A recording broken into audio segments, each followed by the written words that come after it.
The first time I had any sort of depression or anxiety thing was probably in middle school. Probably around 8th grade. Probably 8th grade.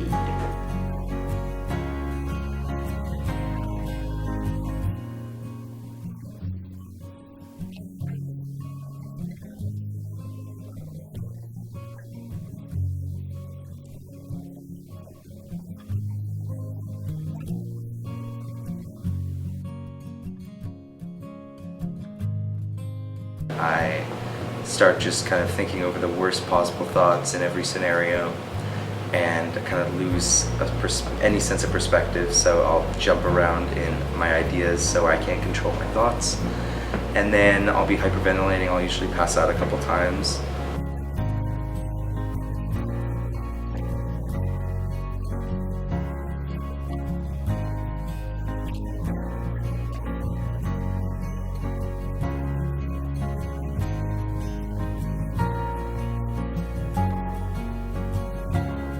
I just feel like it's too much and I can't do it, and then there's this helplessness that's well, if I can't do it, I can't do it!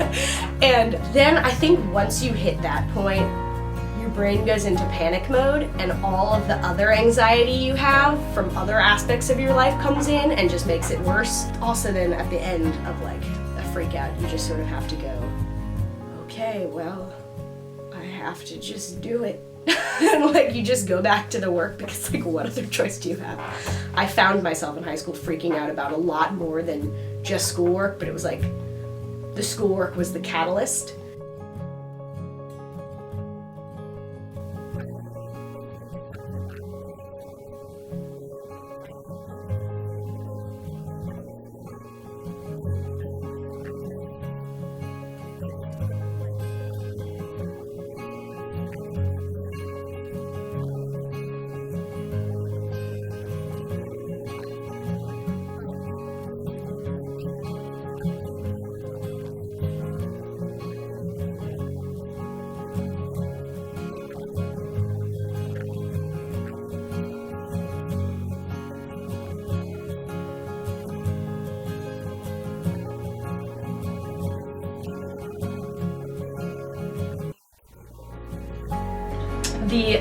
The biggest impact I think stress had on me forever, as they say, is I developed a thyroid condition. I got this thing called Hashimoto's hypothyroidism, which means my thyroid's underactive and my antibodies are attacking it and will be for the rest of my life. I was falling asleep in class. I was gaining weight rapidly and not doing anything different. The funniest part is when the printer wouldn't work, I just burst into tears. And we were all that's not normal. And yeah, and that has been a thing that has affected me from the amount of stress that I had in school. My hair is falling out constantly. I don't know why, but it's not large amounts. It's very small, but I could probably get some now. Yeah, I got some here, but I vomit regularly whenever things get too much, and sometimes when things are worse, there's just this constant knot in your stomach, and I have no idea why it's there, but it's just there, and I have no idea what's going on. It's just this awful feeling, and it's this wave of nausea. Two separate things, but the knot and the nausea and then the vomiting and then the hair, those are the main problems.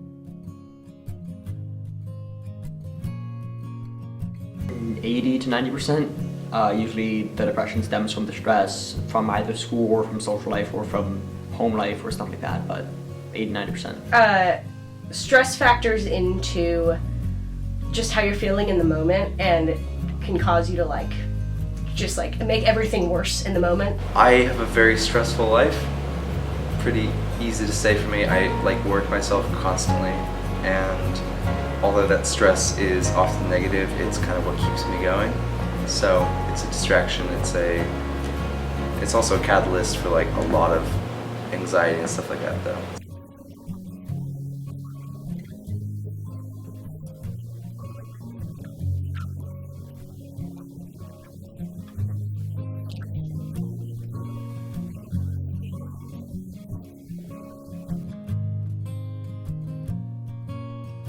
If I get 10 assignments at once and they're all due on one day, obviously over-exaggerating, and you're expected to do every single one, and you think none of this is relevant to me, why am I doing this? And then all of that is just there for no reason, and you think, wow, I have to do all of this or else I'm going to fail, and then I'm not smart, and then I'll disappoint so many different people, and then all of that builds up onto one big thing, and then it just kind of collapses and you're just done. I was last year stressing out every day about school and that kind of, I was already super crappy, so that was just kind of too much, and so I still have good grades, but like I can't worry about what my teachers think or stuff like that, otherwise it just throws me over. This year I have straight B's, but I would call it straight, like I am miserable.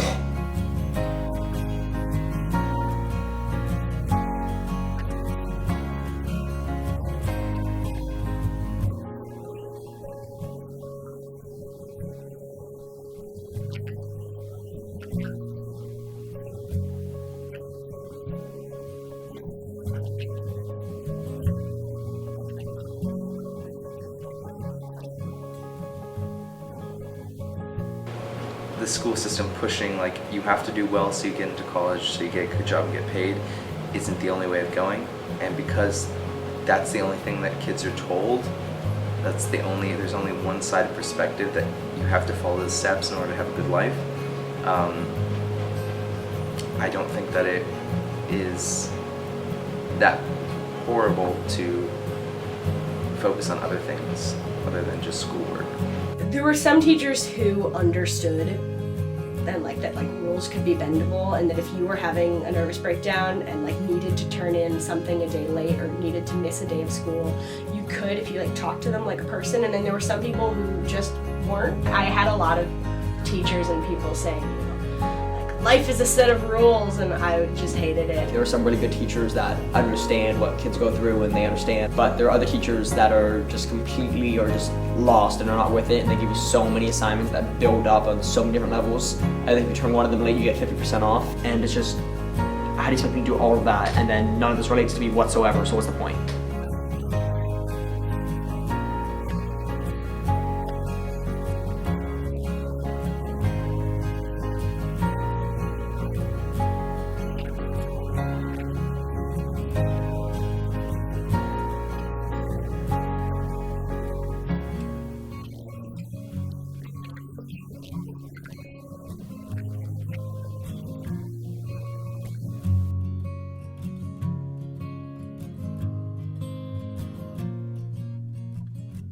Actually have the teachers give a damn about the students and actually have them be willing to correct themselves for the betterment of the students.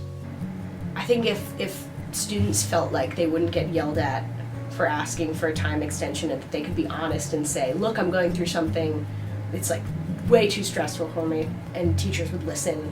And some do, I'm not saying that people don't, but I think if that was enforced more as a norm, people would, that would help.